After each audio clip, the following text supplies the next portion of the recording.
احنا كنا ناس عايشين معززين مضطرين আগে আমরা সম্মানজনক জীবন যাপন করতাম। আমি পড়াশোনা করেছি, নিজেদের বাড়ি ছিল, কিন্তু আমরা শরণার্থীতে পরিণত হয়েছি। এখন আমরা অসহায়, আমাদের জীবনের কোনো মূল্য নেই। কীট পতঙ্গের জন্য সভ্য মানুষ হাহাকার করে, কিন্তু আমাদের মৃত্যুতে শব্দটাও করছে না। চোখ বন্ধ রেখেছে, কানে আঙ্গুল গুজে রেখেছে, তবু বলবো যথেষ্ট হয়েছে। আমাদের প্রতি দয়া করুন, এই যুদ্ধ শেষ করুন। আমাদের সন্তানরা মারা যাচ্ছে, প্রতিটি মুহূর্তে ওরা অসহায় যন্ত্রণা ভোগ করছে।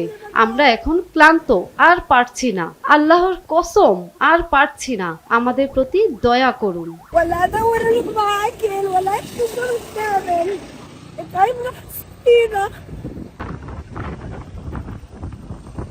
اكثر من 4 ساعات بمشي لانه ما فيش سيوله ما فيش مصاري আমার বয়স 85 বছর। এই প্রখর রোদ ও তীব্র গরমে 4 ঘন্টার বেশি সময় ধরে হাঁটছি, কারণ গাড়ি ভাড়া করার টাকা নেই। এই অবস্থায় হাঁটা ছাড়া আমার কোনো উপায় নেই। এখানে কোনো কাজ নেই, আয়ের কোনো উৎস নেই, এমনকি আমাদের কাছে কোনো সাহায্যও আসছে না। زحمه المواصلات زحمه ناس نازحين الناس كل الشوارع ما انت شايف يعني لو تصورت بتلاقوا كل الطرق نازحين